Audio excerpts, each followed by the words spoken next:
Yeah, no doubt. And this is going to be a really cool one. Two decks.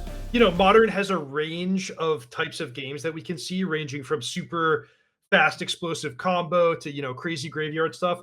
But this is just kind of like an old school mid range matchup where the players are going to be exchanging resources, attacking and blocking, and hoping to just, one up each other once the dust settles.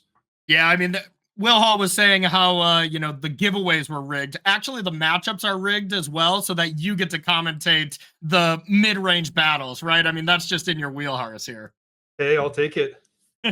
All right, so looking at the hands here, it looks like Cedric's on the play with a pretty strong hand, and I saw at least one mulligan from Eduardo. What do you think of these hands, Reid? Yeah, so Cedric has the type of hand that in some matchups you'd be like, oh, I'm not getting on the board till turn 3. That's a little slow by modern standards. But for this matchup, it's exactly what you want. Yeah. And the interesting thing about a mid-range matchup is whatever you think is going to happen on paper, all bets are kind of off when you get to the game. So I would have gone in saying, Eduardo's deck is advantaged as just sort of the classic textbook, like going a little bit bigger with a few more card advantage cards in a pseudo mirror match. Okay. But then you know what? You shuffle up, you draw the opening hands, and Cedric has drawn kind of the heavy, powerful side of his deck. So in this game, it's going to be Cedric who might have the long game advantage, and Eduardo who's trying to make something happen to claw back. But we'll see exactly how things develop.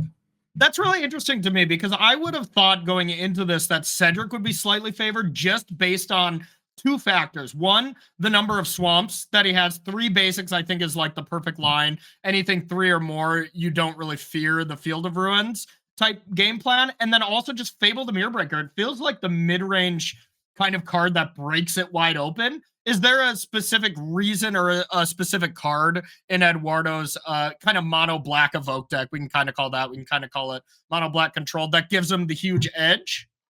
Well, you do make a great point about Fable. So tapping into the second color, gives you access to more powerful cards. Fable's a great one. Also, that Croxa that just got conveniently surveilled straight into the graveyard. That's going to be a good one in the matchup. Must be nice.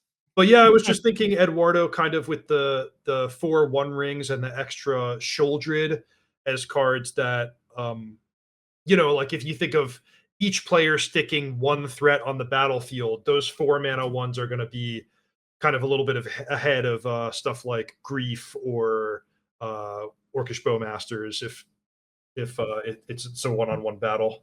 Okay, that makes a lot of sense. So this was an interesting spot here, Reid. I was almost thinking, I was like, Cedric should almost hope that he doesn't draw a Blood Crypt here because he would pretty much be forced to fire off Thoughtseize then with having nothing else to do. And I guess, yeah, never mind. That land doesn't add 2 if you want to actually cast the One Ring, but still has that problem to look after next turn, which I guess then he can Thoughtseize now. So never mind. Never mind. I was kind of thinking we were untapping with 4 mana for Eduardo, and we're going to slam that One Ring. So in any case, that Blood Crypt was a perfect draw.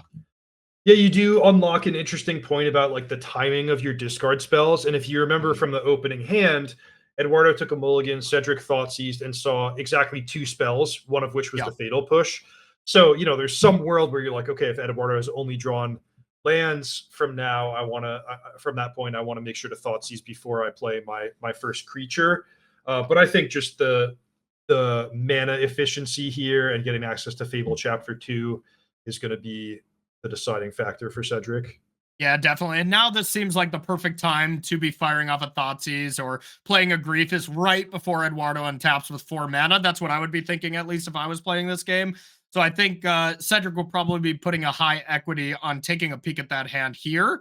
Even if you top deck a land, would you, I mean, of course, things are going to change when it comes to what you're discarding with Fable, but would you just jam Shieldred here, or would you try to prioritize Thoughtseizing, even if it's not as mana efficient?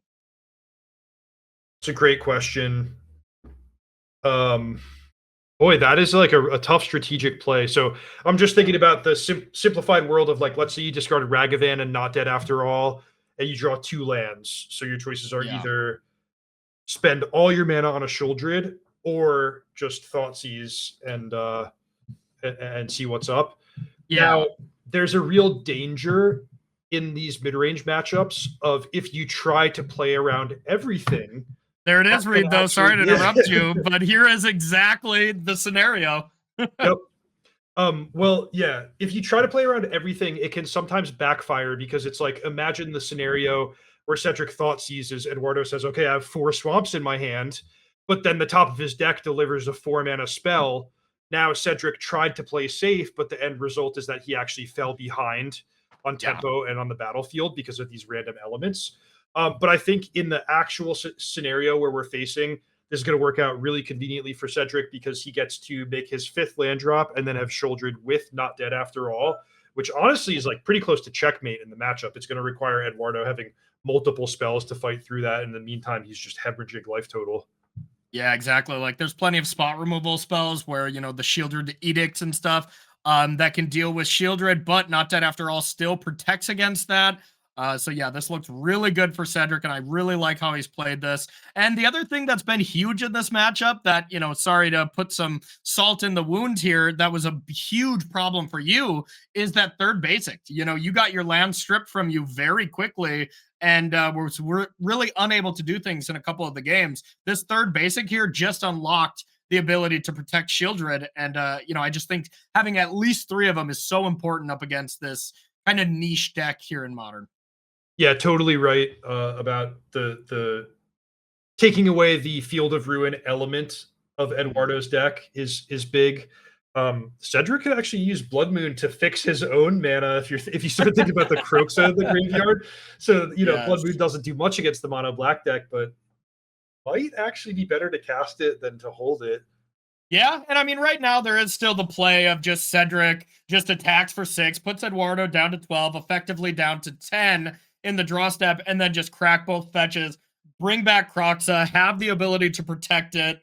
You know, Eduardo's probably going to discard Not Dead After All, and as the dust settles, we'll be at 10, forced to draw a spell that deals with 2 extremely powerful creatures plus a reflection of Kiki Jiki. I don't really see an out for Eduardo since Damnation is all in the sideboard. Yeah, great position for Cedric, and I see from checking his deck list, he does have the full 4 Blood Crypt, so no worries about running out of fetchable red sources.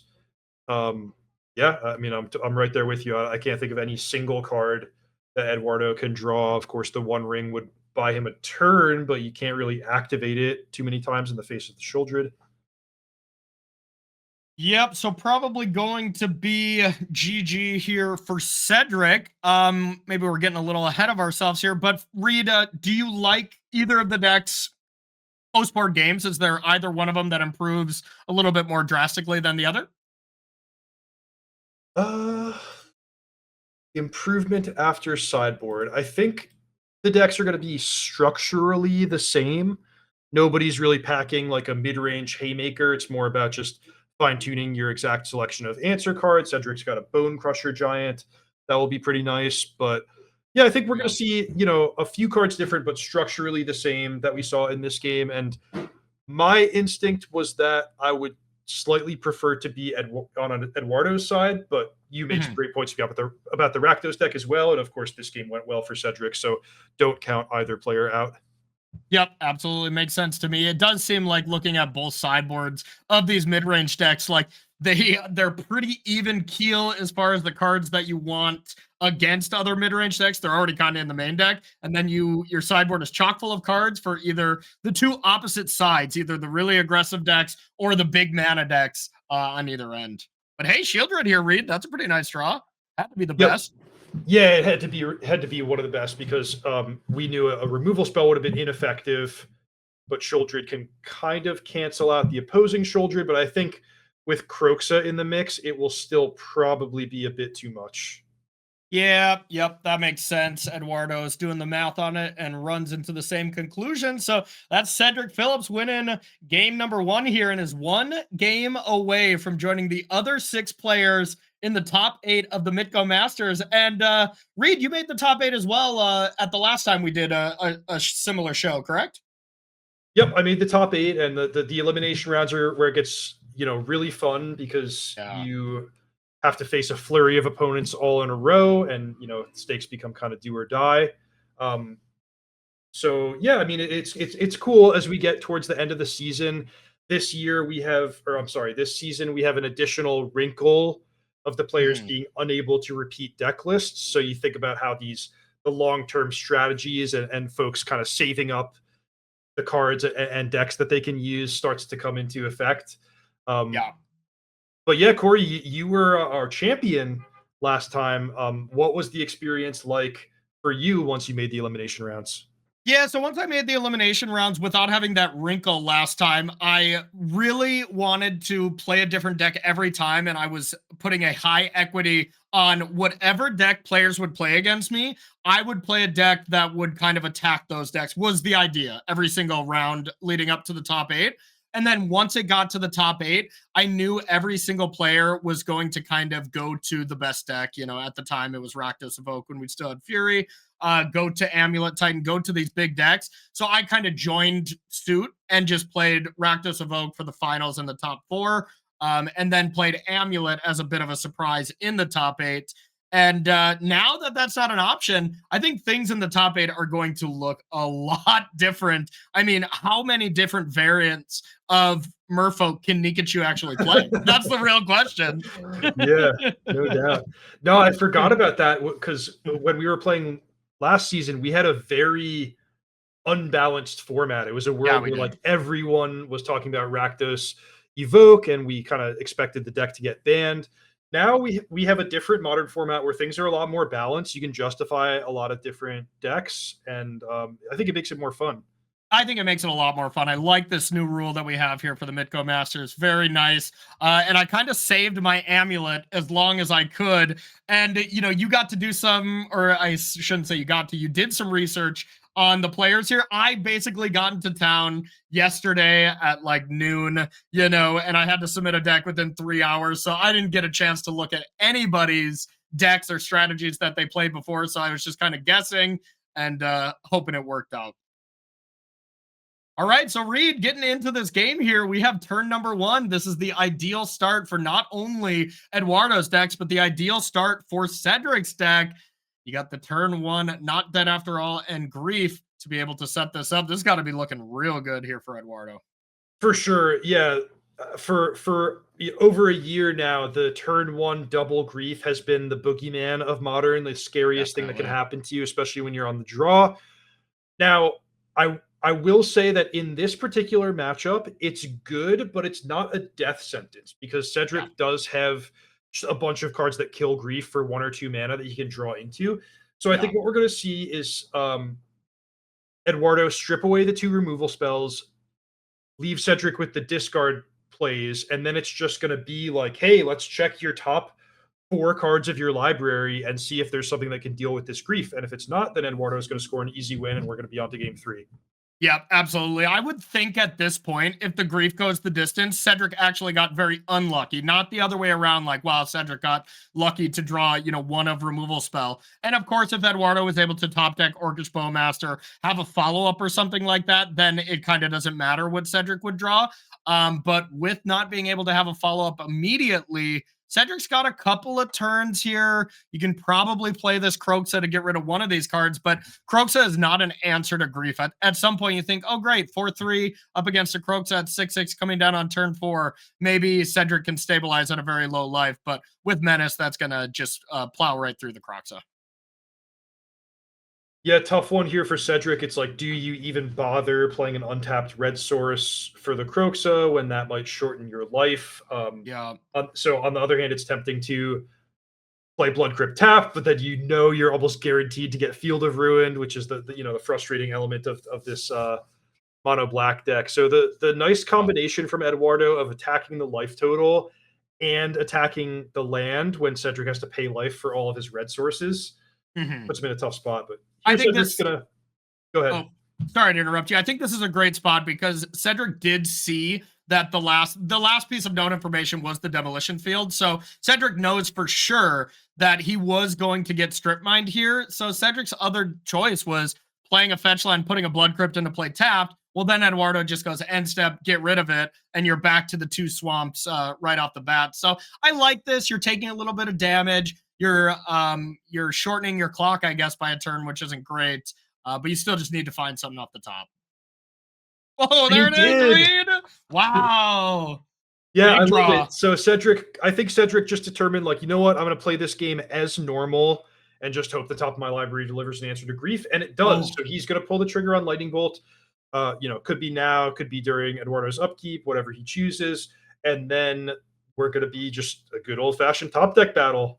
Yeah, and what a huge time to do this. This is exactly perfect. Naturally, because of the whole, death thing. If you don't kill the grief, that ends up being pretty bad for you. But with Cedric being able to get this land strip mined, you get a swamp, then sack polluted delta, find another blood crypt, and then if Cedric feels the need to or wants to, can go down to 4, which 4 is not 3. I guess this isn't a lightning bolt mirror, so you don't even have to worry about staying above 3 as much, but then it's just able to bring back Croxa next turn.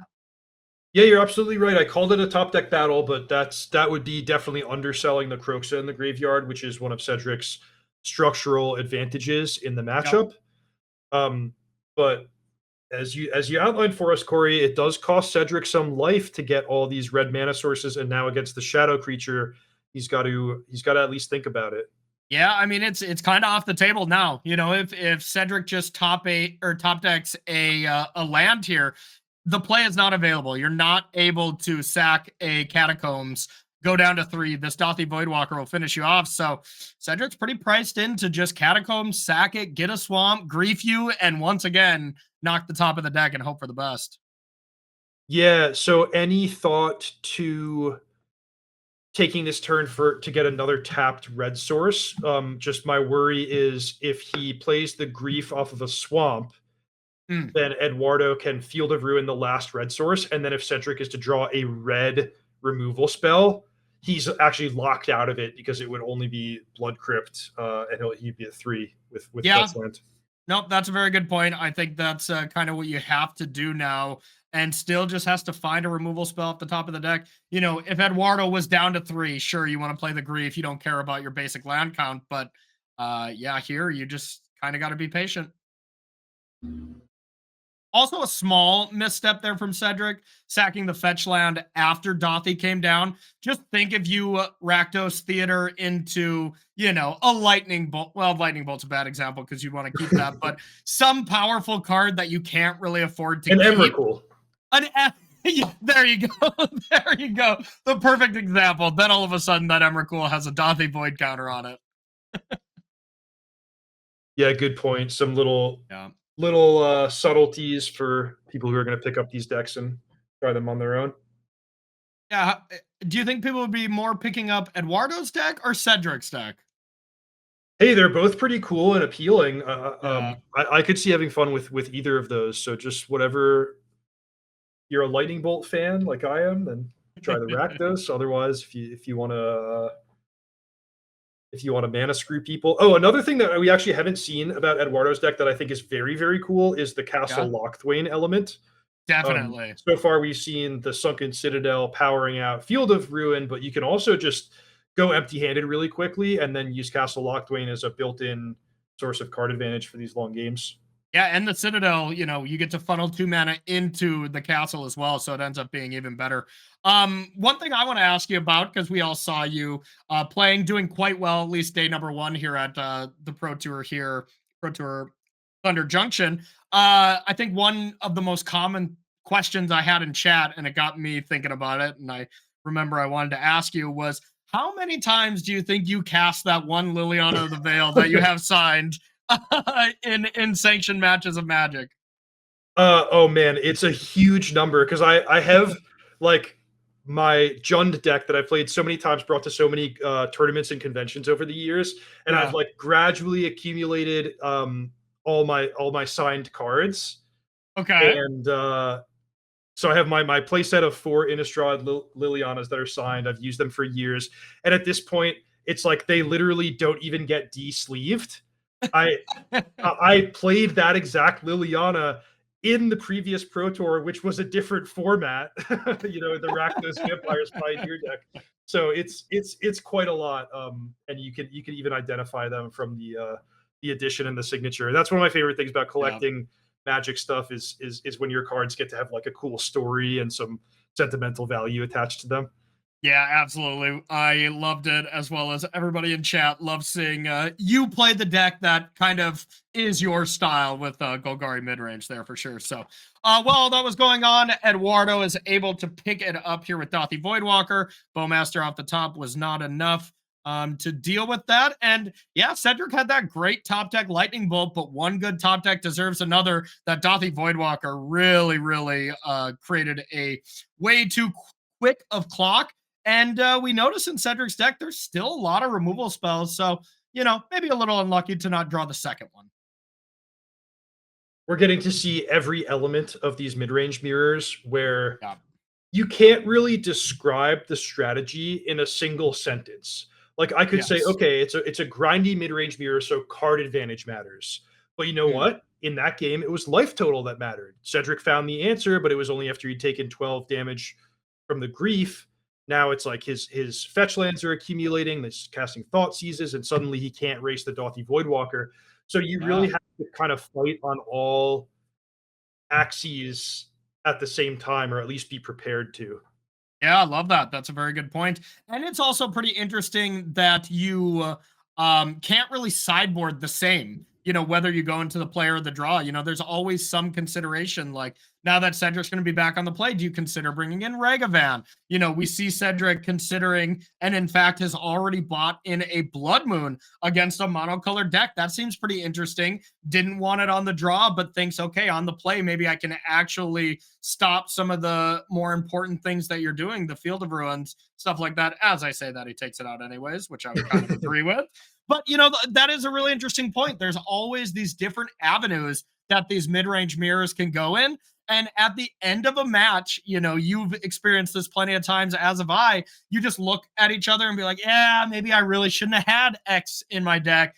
You destroyed me with Y. Maybe I should have had Z to beat your Y, you know? Like, there's always something that you feel like you've left on the table, because not only in game there's so many decisions, but there's so many decisions when you're sideboarding as well. Totally. I've definitely fallen into the trap myself of oversimplifying a matchup like this, where you go, okay, it's all about value. I got to be bigger than my opponent. I get all my card advantage. But then you kind of overdo it, and they play a turn one Ragavan, and you're like, oh, I didn't leave enough cheap cards in my deck to keep pace against this. So it's all about kind of having balance and finding ways to accumulate value as you go. Yeah, you think of all these haymakers that beat you the last game. You're like, all right, well, you know what? That's not going to happen this time. I got Dathi into Fable. You're in trouble. And then they go Ragavan. You're like, well, I'm dead. All right, so both players' hands look excellent here. Cedric starting on the play with a Surveil to the top, it looks like. So likes whatever he sees. And then on the other side, just a solid hand from Eduardo. Doesn't have any one-drops, doesn't have any one-drop removal. That's kind of the only wrinkle. But yeah, looks like we're in for just a good, slow, grindy game here, where both players are going to look at each other a little awkwardly here, be like, I got a Baumeister. Do you got a Baumeister? Oh, you got a Baumeister. What do I do to play around yours? So this is going to be an interesting game. Yep, love the Baumeister, cat and mouse game of wanting your Baumeister to tag theirs. I also appreciate how both players brought in like edict effects, Angrath's Rampage and Shoulder's Edict, and both of those are kind of embarrassed in the face of Orcish Baumeister. So I think we're going to see a flurry of action, and then check on who can kind of have the last creature standing once everything is through. Well, Eduardo had the great advantage, at least great advantage against you, maybe not so much in up against this Rakdos deck. Those Shielded Edicts, 4 in the main deck. This deck wants to play against something very specific, and I truly do think it's exactly the Zoo-style Leyline Sign of Draco deck. So I think you drew the short straw for the first match. Yeah, definitely was a tough one there with Shieldred's Edict. It's a great card. It matches up so well in so many situations, and I would say Orcish Baumeister is kind of the one failing that you're going to run into fairly often. Sure. So I want to back up to turn number 1 here, Reid, and ask you a question. So Cedric went Surveil, kept Molten Collapse on top without having a third land. Is that something you do as well? It obviously looks a little bit worse now that there's not a land off the top. maybe there's not the best target for it immediately. Would you have surveilled that one to the top? That is a great question. It's close. It's close. I'm It not is sure close. exactly what I would do either. Yeah, there's some ways that the games can play out where it's like, hey, I'm happy to be stuck on 2 lands because just Yeah. giving me action, keep trading 1 for 1, and then when everything's over, you're gonna have 5 lands to my 2, and I'm gonna have 3 more spells. Uh, Hmm. you also think about, like, Molten Claps can potentially be one of the most important cards in the matchup if things end up revolving completely around Shoulder the Apocalypse. So I like Cedric, being thoughtful and kind of making an unintuitive choice there, but definitely one that's worth thinking about and not obvious at first glance. Yeah, and I think if like Cedric had Fable the Mirror Breaker for turn 3, I think the only thing you want to do from the mid-range side, either mid-range side really, is guarantee that you can cast that powerful card on turn 3. So I think that would have made it a lot easier. But without having a slam dunk play to play in on turn 3, Cedric's like, look, listen, I have 2 Bowmasters, I have a Dothy Voidwalker. I'm completely fine with that as pressure, and then I'm going to back it up with a bunch of removal spells and hope for the best. Dothy Voidwalker coming down here for Cedric. That is able to block exactly 1 creature in Eduardo's deck, and that is the other Dothy Voidwalker. So if that does get in the red zone, we'll see the very rare thing of Dothy Voidwalker maybe blocking. Yeah, it's funny. I'll do a weird little tangent, but right before I joined the show, and got on a call with Cedric and everybody else, I was watching Cedric's show, The Resleevables. Okay, Are you familiar sure. with this one? He and Patrick Sullivan cover old sets, and they just so happen to be doing Tempest, which was the origination of the shadow mechanic. So it's like, oh, Cedric Ah. Cedric talking about shadow cards from 25 years ago, and then here we have shadow creature blocking shadow creature as something that might actually come up. It's a really trippy experience for me.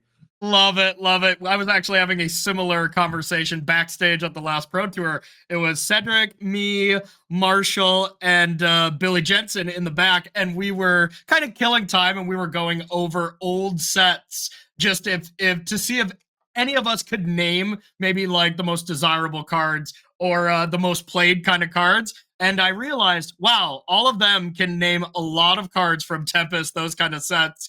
And I cannot read. I cannot. I'm terrible at it. But we were going over Tempest as well, which was pretty fun. Yeah. Well, anyway, just a little plug for the Resleevables. I enjoy it thoroughly as a longtime Magic fan. Yeah, absolutely. I can't get enough of Cedric and Patrick talking. I could just listen to them talk about really anything. That's for sure. All right, so we see Dothy Voidwalker being cracked here. Let's see what's available. There's only 1 card so far. I don't exactly remember what it is. I'm sure we're going to see it on the stack here very shortly. Plus a grief being played. Oh, a grief being played probably took Colligan's command, huh? Okay, so we're about to see a Colligan's command. That's pretty good here. Wow. Yeah, Cedric's play was scary to me. Um, Yeah. opting to play his own Voidwalker to potentially block or race against Eduardo's. Mm, I just kind of like gives me a chill down my spine to ever let an opponent untap with Dothy Voidwalker because there's so many things that can go wrong from that position. yeah. So I would have been at least tempted to use either the Rampage or the Molten Collapse to deal with the Voidwalker and just use the strategy of like, let's pare down resources and keep things kind of safe and controlled. So Yeah. Cedric's play definitely had a high upside, but here he winds up losing, or he kind of winds up giving his best card to Eduardo and trading at a small disadvantage. Was the end result? Yeah, I mean, at the end of the day, it was just a 2-for-1 as well. We say just a 2-for-1, but these mid-range mirrors are all about 2-for-1s. If you're 2-for-1ing your opponent 2 turns in a row, you're probably going to win. And Eduardo takes this advantage or takes this time to just get the Colligan's command and get a Bowmaster back, deal with Dothy, But yeah, I think you're right. I would have really liked to see Cedric be mana efficient that last turn, which he was for the Dothy, but being able to cast one of the removal spells. And then if you get land number 3, which doesn't seem to ever be coming for Cedric, either in the match against me or here, Cedric hasn't drawn a land since I believe before the Pro Tour. But being able to get a land number 3 and then have Not Dead After All or Lightning Bolt up when Dothy Voidwalker is not on the other side would have been a lot more exciting. Yeah, Not Dead After All could have been a card that factored into his decision. You know, you can imagine a really high upside of Cedric gets to untap and then go like bolt your Voidwalker. Now I can activate my own Voidwalker and have Not Dead After All. So there are some real reasons for the play that he made, but you know, some considerations for alternatives as well. Yeah, and then as things stand now that we look at whatever Cedric does, you just kind of look back to Eduardo's turn, and wow, Eduardo's hand is still completely stacked. So, working backwards, we know that Cedric needs to have a removal spell for the Children when that comes down. Yes. We know that he's going to lose his Baumasters at some point to the opposing Baumasters. If he can make the Not Dead After All into a real card that winds up, you know, allowing him to have a profitable exchange, that's going to be a big deal. Yep.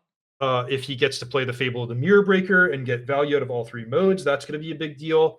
So it's interesting where like you can look at both hands and you can probably fairly say that Eduardo is in a good position, but it's going to matter not just what the cards are, but also which player can maneuver to get their cards to trade most favorably, you know, line up properly against what the opponent has going on.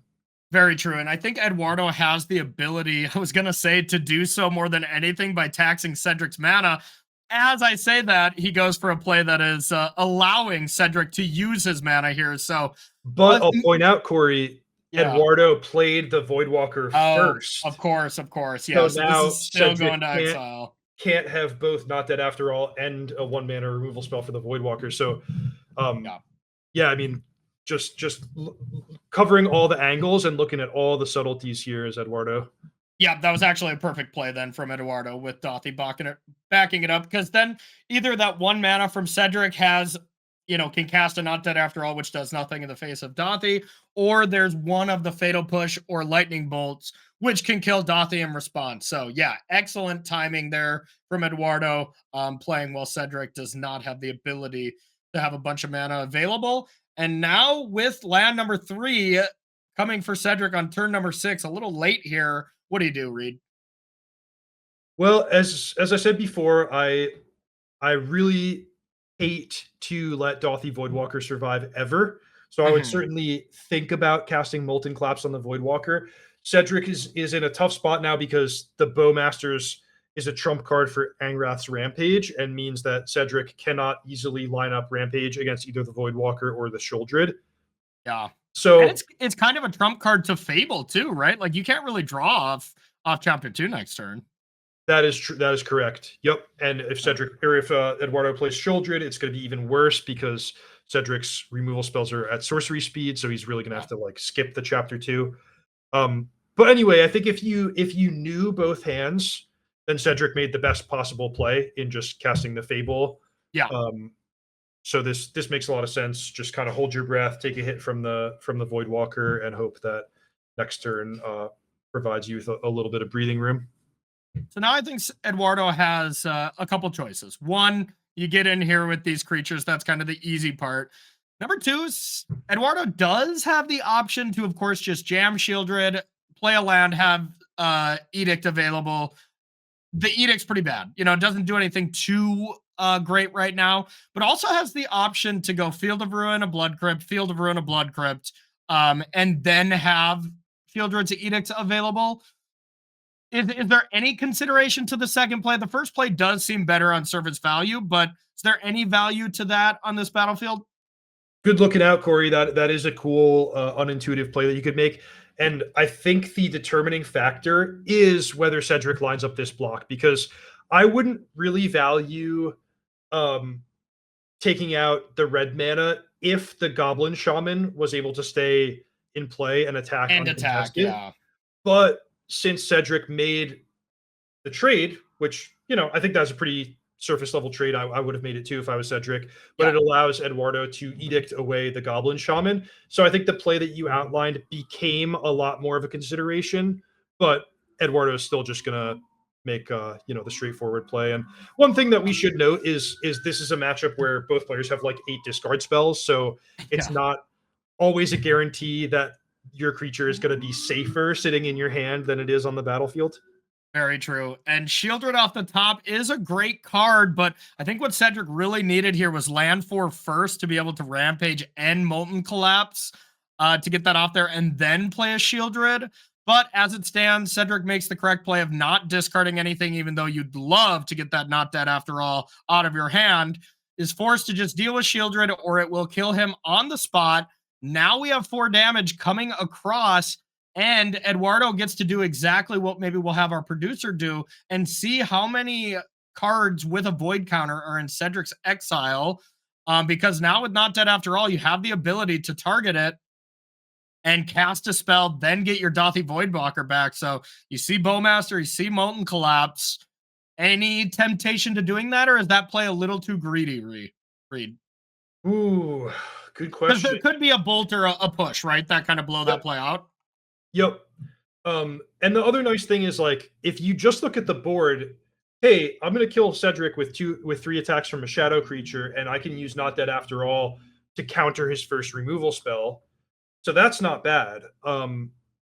As it turns out, it looks like Cedric's main way to fight the Voidwalker would be trying to offset the life total, the life loss with Shieldred.